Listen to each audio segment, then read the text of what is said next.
E aí, Jumpers, sejam bem-vindos a mais um episódio do Jumpcast. Hoje a gente está aqui com a Adriana de Paula, nossa coordenadora. Gostaria de agradecer pelas visualizações que teve o último episódio. A gente ficou muito grato, né, pelo tanto de visualizações e pelo reconhecimento. Antes de começar a conversa com a Adriana, eu venho apresentar uma loja para vocês, uma loja parceira. Qual que é essa loja? É a Cris Tampa. Você quer presentear alguém? Namorado, marido, a esposa? Um amigo também.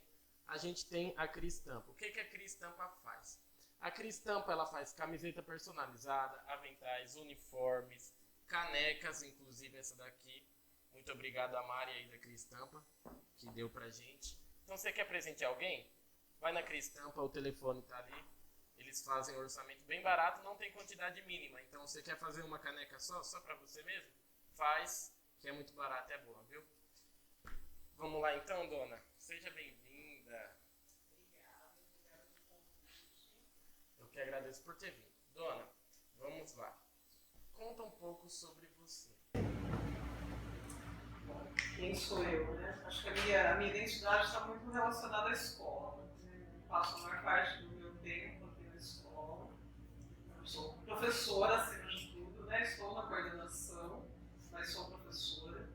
Gosto muito de ser professora. Além disso, eu escrevo roteiros da Iconografia da História, que é um canal do YouTube, junto com o Joel, que foi convidado no primeiro podcast. Sou uma pessoa que gosta muito de ler, gosto muito de escrever, gosto muito de bichinhos, né? Tenho vários gatos e cachorros. Gato, dona, nunca... Sim. Assim, não sei o que acontece, eu não consigo me acostumar com gato. Eu gosto muito, eles me perseguem, aparecem lá na minha casa, eu acabo adotando todos, eles vão ficando. Então eu brinco que eu sou a louca dos gatos, tenho vários gatos, vários cachorros. Gosto muito de flor, gosto muito de delicadezas. E sou uma pessoa bastante sonhadora, uma pessoa que tem sempre planos para o futuro, que sempre imagina que as coisas vão melhorar, e uma pessoa que, acima de tudo, acredita na educação. Acho que sem educação a gente não consegue construir nada. O mais importante é a educação. Dona, sua trajetória aqui na Escola Joana, né? Como a gente foi pesquisando, sua sala foi a primeira sala formada aqui da escola. Conta pra gente como que foi participar disso, né? Então, eu moro no Parque do Café, né? Quem morava no Parque do Café estudava no Miguel de Augusto, que é uma escola que fica ali no Paulista. E aí, quando eu fui para a quinta série, que seria hoje o sexto ano, foi o ano que inaugurou aqui a Escola Joana. E, em princípio, eu não queria vir para o Joana, porque eu ia me separar dos meus amigos do Miguel de Augusto. Então, na época, eu chorei, reclamei bastante, que eu não queria vir para o Joana, mas acabei vindo por uma questão do bairro, né, onde a gente morava. Então, todos os alunos que estudavam no Miguel, que moravam no Parque do Café, obrigatoriamente tinham que vir para o Joana. E aqui eu acabei me apaixonando pela escola, fiz várias amizades que eu carrego até hoje. A gente inaugurou a escola, né? Então a escola estava novinha. Inauguraram a escola. A escola estava bonitinha, novinha, tinha acabado de ser aberta para a comunidade. Eu lembro que tinha samambaias no corredor. Era muito bonita, muito acolhedora a escola.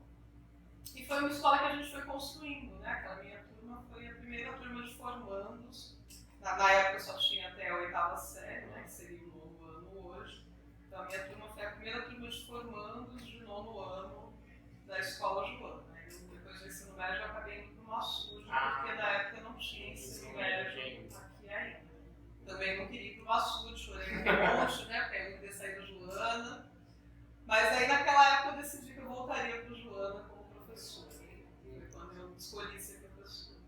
No Joana. É o amor pela escola, né? Dá pra gente ver por aí.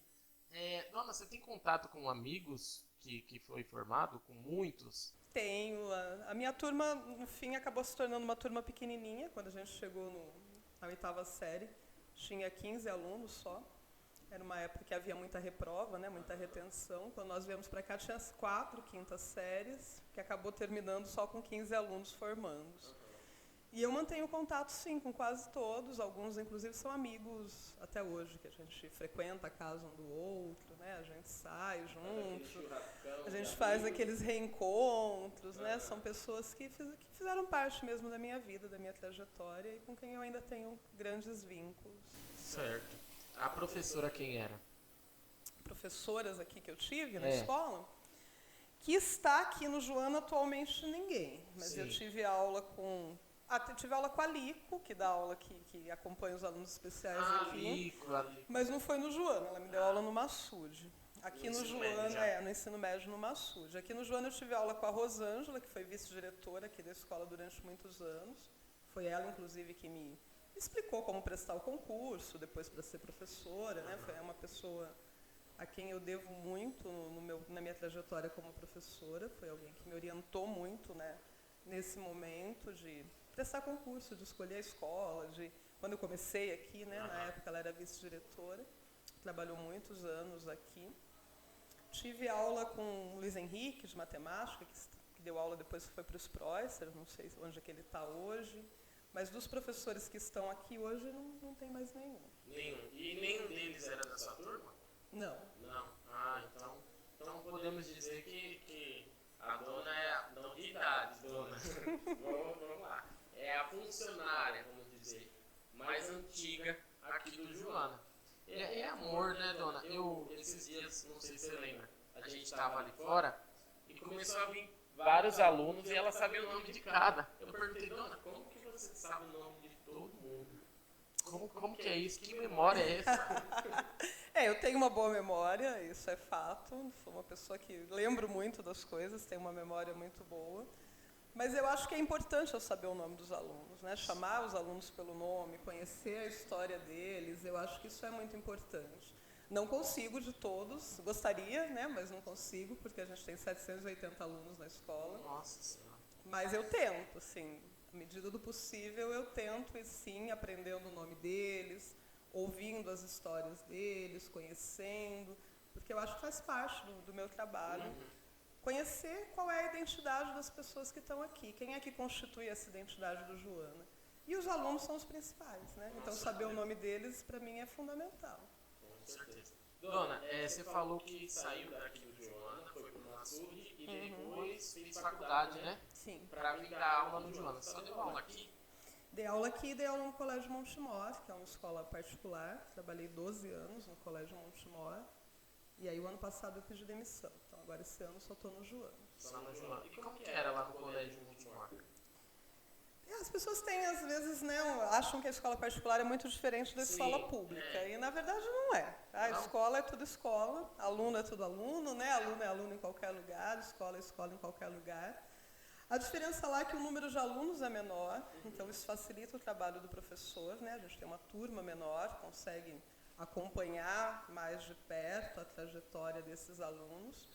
E por ser uma escola privada, então ela tem uma organização que é uma organização mais fácil, né, de você acompanhar ali, porque no início do ano tem uma reunião, aquilo ali é determinado e não muda.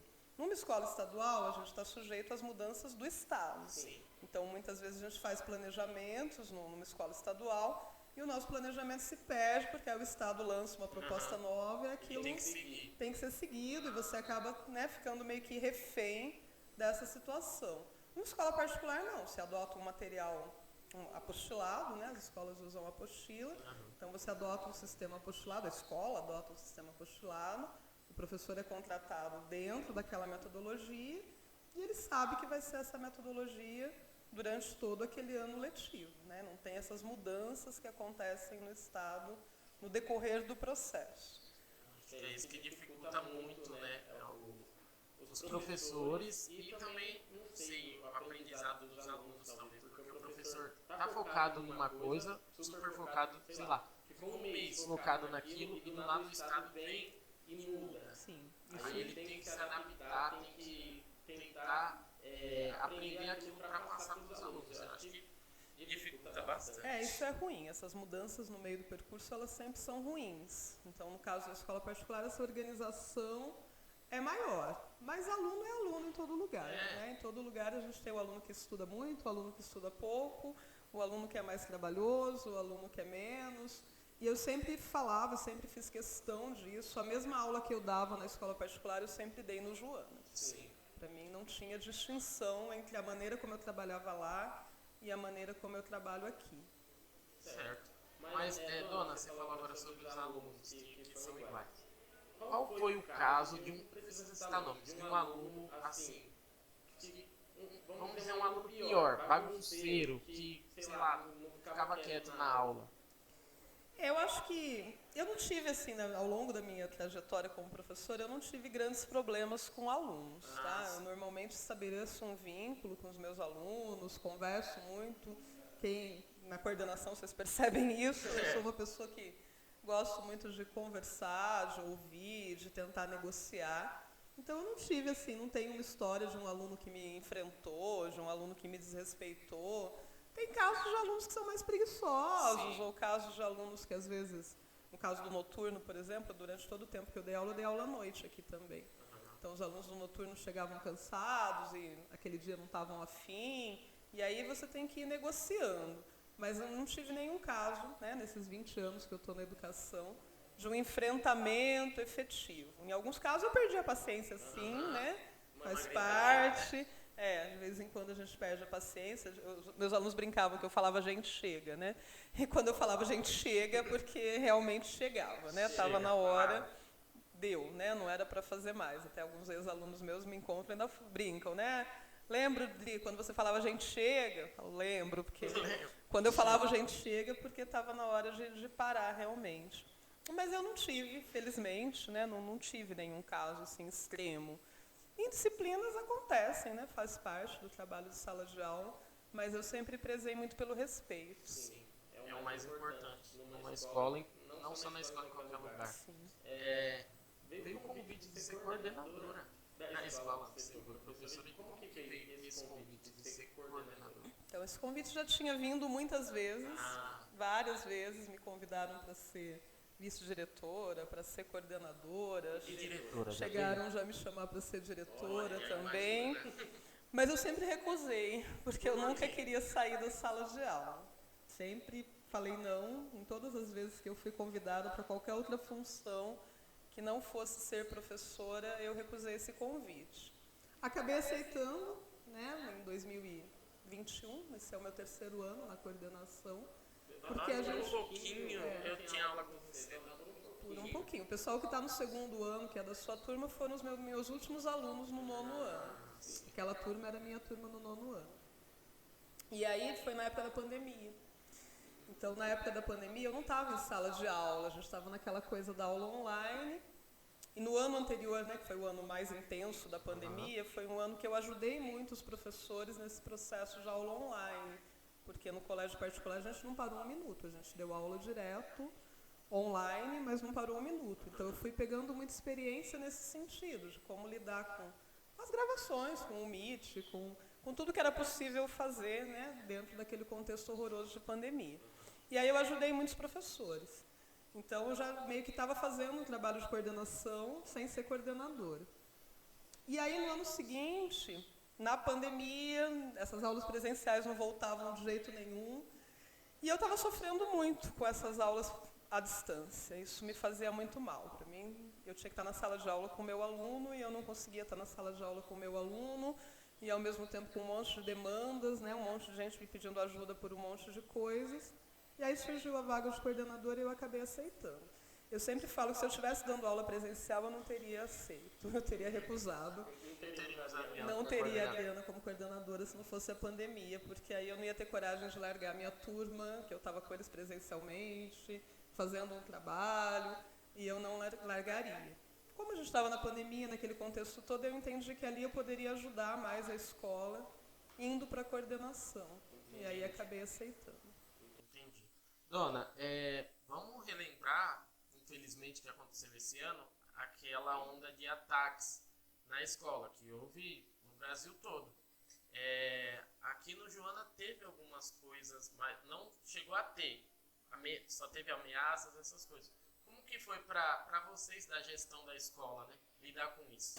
A gente não chegou a ter nada efetivo, tá? O que aconteceram foram boatos, né, que aconteceram em vários lugares, a gente acabou tendo, claro, que comunicar às autoridades, porque é necessário, mas nós não tivemos, efetivamente, não aconteceu nada na escola. Mas foi um momento de muita tensão, né? Eu acho que a escola não é lugar de nada disso, né? A escola é um lugar de vida, um lugar de alegria, um lugar de aprendizagem. Então, você pensar que tem gente que entra numa escola para tirar vidas, isso é desesperador. E você pensar na situação dessas pessoas que fazem isso também, né? Você pensar que, sei lá, um ex-aluno seu entrou na escola para fazer um atentado. Isso é uma coisa terrível. Então, nós vivemos, sim, momentos de bastante tensão, né? Todo mundo muito nervoso, muito preocupado. A gente ficou aqueles dias que os alunos não estavam vindo para a escola, e aí você tem que ficar atendendo as famílias, explicando, né, o que está acontecendo. E muitas famílias pedindo que a gente garantisse, se eu mandar meu filho, você garante que ele está seguro? A gente não tem como dar essa garantia. Eu não posso dizer para uma mãe, diante, né, desse monte de boato que está circulando, e de situações em que realmente aconteceram ataques, né, não aqui, mas em outros lugares, né, pessoas que realmente perderam a vida, a gente, enquanto gestão, não pode dizer para a mãe, não, pode vir que eu garanto que seu filho está seguro. Então, é uma situação difícil, porque você tem que dar respostas, tanto para os professores, quanto para os alunos, quanto para as famílias. Ao mesmo tempo, a gente tem uma legislação a cumprir, né, tem os dias letivos que tem que ser cumpridos. A gente não pode dizer qualquer coisa, porque tem uma responsabilidade muito grande nessa fala, tem um peso muito grande nisso que a gente vai falar. Então foi um momento muito complicado, que eu espero que não volte, né? Que a gente não passe por isso de novo. Imagina pra gente, pros alunos, o pessoal ouvia, sei lá, uma porta batendo, já se desesperava. Já pensava que, sei lá, estava tendo uma invasão, um ataque na escola. Foi um período muito assustador pra gente. Eu mesmo parei de vir por conta disso. Nós tivemos, acho que mais de uma semana, a escola sem praticamente aluno nenhum, né? Os pais com muito medo, e tinha acontecido aquele atentado em Montemor, né? Muito próximo da gente, então isso também fez com que esse medo aumentasse, né? Tá aqui pertinho. Uma coisa é você ver na televisão num lugar lá longe, outra coisa é quando vê a coisa acontecendo no nosso quintal. A gente fica, não, que vai acontecer. Aí de repente acontece. Então, quando a coisa acontece no nosso quintal, o impacto é maior. E aí eu não tenho como garantir a segurança de ninguém, nem a minha, né? Quanto mais a dos outros, né? Então foi um momento complicado. Mas já passou, graças a Deus. Vamos falar de coisa boa agora? Vamos falar sobre iconografia da história. Primeiramente, eu queria saber como que você conheceu o Joel, dona? A gente se conheceu em 2017, através de uma amiga em comum que nós tínhamos. A gente se conheceu primeiro em rede social, não tinha visto o Joel pessoalmente. A gente fazia parte de um grupo. Uma amiga minha me adicionou num grupo no WhatsApp. E era um grupo que falava sobre questões políticas, questões da cidade. Eu nem gosto de política. Então, né? Imagine. E aí o Joel estava nesse grupo também, e era uma época que estava tendo uma discussão grande sobre escola sem partido. Estava tendo muito debate sobre isso, e aí um dia eu escrevi um texto no Facebook. Às vezes eu tinha essa coisa, hoje em dia eu não faço mais, mas houve uma época que eu fazia textões no Facebook. E aí eu tinha escrito um textão no Facebook falando sobre essa escola sem partido, e compartilharam esse texto meu nesse grupo. E aí o Joel leu o texto, gostou do texto e me chamou para conversar. Sem partido político? Havia um debate de que a escola fazia ideologia, né, de que os professores ficavam pregando a sua ideologia dentro da escola. E aí surgiu um movimento no Brasil em 2017 que chamava Escola Sem Partido, que era essa ideia de acusar o professor de estar impondo a sua ideologia sobre os alunos, como se o aluno não tivesse capacidade de decidir, né? Como se a gente despejasse na cabeça do aluno as nossas ideologias e você vai ser de esquerda, você vai votar nesse aqui, você vai ser de direita, vai votar em tal pessoa. E estava uma loucura isso. Isso chegou a ser votado na Câmara, né? Foi uma coisa que tomou uma proporção muito grande. E eu achava aquilo tudo muito absurdo. E aí eu escrevi um textão sobre isso e o Joel me chamou para conversar sobre o texto. E aí rapidamente a gente percebeu que a gente tinha muita coisa em comum. Depois nós nos conhecemos pessoalmente, na casa dessa mesma amiga que nos apresentou. E aí a gente se tornou muito próximo. E nessa época foi quando ele criou a página Iconografia da História, que era uma página no Facebook. E ele me chamou para revisar os textos que ele escrevia nessa página. Então eu revisava a parte de português ali, de ortografia, de gramática dos textos dele. Depois ele me chamou para escrever também, junto com ele nessa página, que em princípio era uma página só no Facebook. Só que essa página aqui era uma coisa de amigos ali, né, uma coisa nossa, de Montemor, de um grupo de amigos, olhando essas postagens que ele fazia, que eram postagens históricas, acabou crescendo pra caramba. E quando a gente se deu conta, a gente estava com muitos seguidores. Aí a gente foi pro Instagram e depois acabou indo pro YouTube, que hoje é o nosso principal meio de comunicação, né, da iconografia, é o YouTube. Aí entraram outros sócios, né? Hoje a iconografia da história é uma empresa de fato, com registro, com tudo certinho, é uma instituição mesmo, uma empresa de fato. Mas num primeiro momento eram textos de amigos publicados em rede social. Entendi. Como que é escrever, dona? Porque, sei lá, o vídeo de 1 hora da Marielle do Carandiru, você sozinho que escreve tudo aquilo? Esse eu escrevi junto com o Joel, esse a gente divide. Tem alguns roteiros da iconografia que ele faz sozinho, tem alguns roteiros que eu faço sozinha, tem alguns roteiros que nós fazemos juntos. Esses maiores, né, dos especiais de domingo, que são maiores, normalmente nós fazemos juntos. A gente pesquisa, lê, escreve e depois senta junto para juntar e aumentar. Outros cada um faz sozinho, depende do tema, né? A gente vai combinando, depende da pauta. Eu gosto muito de escrever, mas a minha formação é na área de letras, né? Então, muitos dos temas que são tratados na iconografia, que estão muito voltados para questões de segurança pública, não é a minha área. Então, para fazer essa escrita, primeiro eu leio um monte. Leio muita coisa, estudo, procuro pesquisas, eu sempre gosto de procurar pesquisas acadêmicas, trabalhos feitos em universidade, livros, né, para ter certeza de que aquelas informações que a gente está colocando são verídicas, são informações confiáveis. Então, primeiro eu tenho um processo anterior, né, à escrita, que é esse processo de leitura, de ler, de estudar, de fazer anotações, de cruzar informações. Depois disso, a escrita flui, é mais tranquilo. E aí eu organizo realmente em tópicos, ali, em itens, como um texto mesmo de roteiro. Depois o Joel estuda aquilo, né, para apresentar. Aí do jeitão dele, Pode ter certeza que não está escrito daquele jeitinho lá. Né? Inclusive porque ele é muito informal e eu ao contrário, né? Eu imaginei eles dois brigando no set de gravação, mas eu não escrevi assim. A gente não briga não, mas eu sou muito formal, muito certinha. E ele já tem uma linguagem muito mais descolada. Mas a gente acabou achando aí uma fórmula que funciona. Sim, com certeza.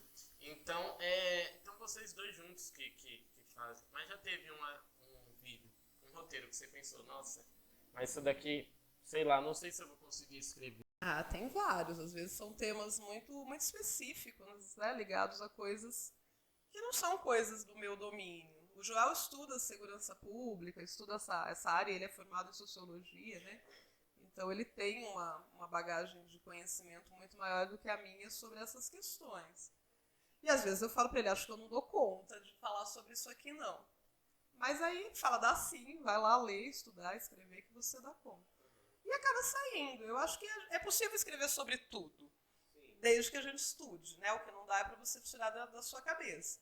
É muito diferente. Eu consigo escrever um texto sobre literatura, um texto sobre educação, um texto sobre linguagem, sem fazer pesquisa nenhuma, porque essa é a minha área. Eu estudei isso durante muitos anos e eu consigo escrever isso com muita tranquilidade. Mas quando eu vou escrever sobre uma outra área, aí primeiro tem que ter o estudo prévio. Ah, sim, entendi. Vamos voltar para a escola agora. Um movimento que é bastante reconhecido, que a gente investe bastante na escola, é o Dia da Consciência Negra. O que aconteceu no ano passado, eu não participei, eu recitei um poema, né? Mas esse ano, ela já falou, você não tem escolha, você vai participar, você não tem escolha. Dona, como que foi receber prêmios da escola? Foi pela Consciência Negra, não? O prêmio que nós recebemos no ano passado chama Prêmio Educar, que foi um prêmio pelo projeto da Consciência Negra. Esse projeto da Consciência Negra, na verdade, ele nasceu como uma atividade na minha aula de literatura. Eu imaginei. Em 2007, eu comecei a ler sobre literatura africana. E eu me apaixonei por literatura africana. Na época tinha uma professora de história aqui, que é a Leda, os alunos mais antigos da escola vão lembrar muito dela. né, que foi uma pessoa que fez um trabalho muito bonito aqui na escola, e a gente tinha várias parcerias juntas. E eu chamei a Leda, eu falei, olha, eu quero trabalhar literatura africana com os meus alunos, e eu queria que você me ajudasse trabalhando história da África com eles. Era uma época em que não se falava muito na escola, embora a lei, né, seja de 2003, 2007 a gente ainda não tinha material didático sobre isso, né, não era uma questão ainda muito abordada na escola. E a gente começou a trabalhar, então eu trabalhava literatura com os alunos, contos africanos, lendas africanas, e a Leda trabalhava questões ligadas à história. E deu muito certo, porque os alunos gostaram muito. Então esse projeto que nasceu como uma atividade interdisciplinar da minha aula de literatura e da aula de história dela, com o passar do tempo, todo mundo viu que era uma coisa que chamava a atenção dos alunos e que eles se interessavam. Então foi crescendo. Aí, nos próximos anos, outros professores aderiram, né, à ideia. E aí, a partir de 2017, a gente colocou o projeto da Consciência Negra como um projeto institucional da escola, que está dentro do nosso regimento. Então, mesmo que eu vá embora o ano que vem, ninguém esteja aqui o ano que vem, quem vier vai trabalhar, porque ele tá lá escrito, né, dentro do nosso regimento, que ele é um projeto institucional da escola. E aí, a cada ano, esse projeto foi crescendo mais, né? Outros professores foram se integrando, né, a esse grupo, outros professores foram chegando e trazendo novas ideias, e o projeto cresceu muito. E o ano passado eu vi, num dos comunicados da diretoria de ensino, que tinha um concurso aberto, que era esse Prêmio Educar. O que eu tinha que fazer? Eu tinha que inscrever a escola nesse prêmio, fazer um texto, né, explicando como é que era. Dava bastante trabalho, porque tinha muitas coisas ali que eles pediam, mas eu fiz a inscrição, sem muita pretensão, porque era um prêmio nacional. O Prêmio Educar, ele é organizado por uma ONG que chama CERT, que é o Centro de Estudos do Trabalho e das Relações Étnico-Raciais, e é um prêmio para o Brasil inteiro. Tinha muitos inscritos, agora eu não vou lembrar de cabeça quantos tinha, mas tem um post que eu fiz na página da escola, quando a gente ganhou, né, falando sobre tudo isso. E eu não tinha a menor expectativa, eu falei, vou escrever por escrever. Aí recebi uma mensagem depois que nós estávamos entre os semifinalistas, que já era muita coisa. Então já fiquei muito feliz em estar, né, entre os semifinalistas. Não sei, mas tinha mais gente, tinha muita gente, tinha gente do Brasil inteiro. Aí recebemos essa notícia, já fiquei super feliz, falei, nossa, que legal, né? Nós estamos reconhecendo o nosso trabalho. Aí no dia do meu aniversário, me ligaram dizendo que a gente tinha vencido o Prêmio Educar. Que presente melhor. Então, foi meu presente de aniversário. E aí eu fiquei muito, muito contente, eu fiz a inscrição como categoria escola, então não é um prêmio que a Adriana venceu, é um prêmio que a escola Joana venceu, porque o projeto não é um projeto da Adriana, é um projeto da escola Joana. Então eu fui para São Paulo receber, foi uma cerimônia muito bonita, né? Foram dias inesquecíveis, eu fiquei 3 dias lá, num evento de premiação. Tinha outras pessoas premiadas, né, de vários lugares do Brasil, mas no estado de São Paulo a nossa escola era única. E foi tudo muito bonito, foi uma coisa muito marcante, que acabou, né, depois fazendo com que no ano passado a Globo News viesse aqui. Verdade. Fazer a cobertura, né, do evento que a gente fez a Consciência Negra no ano passado. Eles vieram por causa do prêmio, né? Eles pegaram meu contato ali no prêmio, entraram em contato comigo depois. Também não acreditei quando eles me ligaram, dizendo que viriam, né, fazer uma reportagem aqui, eu não acreditei, né? Nossa, o Globo News vai vir aqui, então, mas eles vieram. Nossa, eu creio que seu coração acelerou na hora, né, dona? Porque... Muito sim, e eu fiquei muito feliz, isso, inclusive porque, como eu disse, não é um prêmio da Adriana, da Escola Joana, e eu durante todos esses anos, né, esses 20 anos de Joana, eu sempre fui uma pessoa que briguei muito contra um certo estereótipo que circula na cidade, que a Escola Joana não é uma boa escola, né, durante muito tempo esse estereótipo foi muito forte, ao ponto, inclusive, dos nossos alunos serem discriminados, e de professores não quererem pegar aula da Escola Joana. Se construiu um estereótipo que não é verdadeiro, nunca foi, né? Eu estou aqui há 20 anos e posso afirmar isso com certeza. Nunca foi verdade, né? Essa imagem que construíram do Joana como a pior escola de Montemor, com uma série de problemas aí que as pessoas apontam. E isso sempre me incomodou muito. Então, em todos os lugares pelos quais eu passei, eu sempre insisti em dizer que isso era mentira. E aí ganhar esse prêmio foi uma forma de dizer que não quer mentira mesmo, de mostrar para o Brasil inteiro que aqui a gente tem muito talento, que a escola pública tem muita potência, que a escola joana produz muita coisa boa. E não tem nada a ver com essa imagem estereotipada que muita gente construiu da nossa escola e que sempre me incomodou. Então a minha maior alegria foi essa. Eu não sou uma pessoa que gosta de aparecer, né? Eu sou uma pessoa bem discreta, eu não sou uma pessoa que fico me exibindo, né, em rede social, nada disso. Tanto é que estou sempre nos bastidores da iconografia, né, porque não sou uma pessoa que gosta de aparecer. Aparecer no jornal não é nada assim de vaidade para mim. Sim. Mas é no sentido de dizer para as pessoas, olha, está todo mundo vendo, olha que bonito que a nossa escola faz. O pessoal da Globo News saiu daqui encantadíssimo com o projeto. O pessoal em São Paulo, eu já apresentei o projeto, né, gente do Brasil inteiro, ficou encantadíssimo. Eu apresentei depois lá na SEDUC, né, na Secretaria de Educação, todo mundo ficou encantadíssimo. Dei várias entrevistas ali durante a premiação, falando com um monte de gente, e mostrei para todo mundo a potência que a gente tem aqui, o talento que a gente tem, que é talento dos nossos alunos. Com certeza. Então, para mim, foi uma alegria muito grande nesse sentido. Não é uma vaidade pessoal, mas é uma alegria de poder mostrar o que eu já sabia. Sim. Eu acho, sobre esse estereótipo que tinha da escola, eu já cheguei a ouvir. Ah, você vai para Joana, a pior escola? Eu falei, gente, não é possível que seja tudo isso. Eu tinha aquele receio de vir para cá, mas eu falei, vamos, eu vim. Vim eu e mais alguns amigos de outra escola, falei, vamos tentar. No primeiro ano, foi passando o tempinho, eu falei, calma, a escola não era tudo isso que falava. E agora esse ano tá uma maravilha também. Agradeço a dona porque, assim, cada aluno que chega com um projeto muito doido, que nem esse do podcast, ela acolhe, ela recebe, ela escuta, né? E ela quer ajudar sempre, né, dona?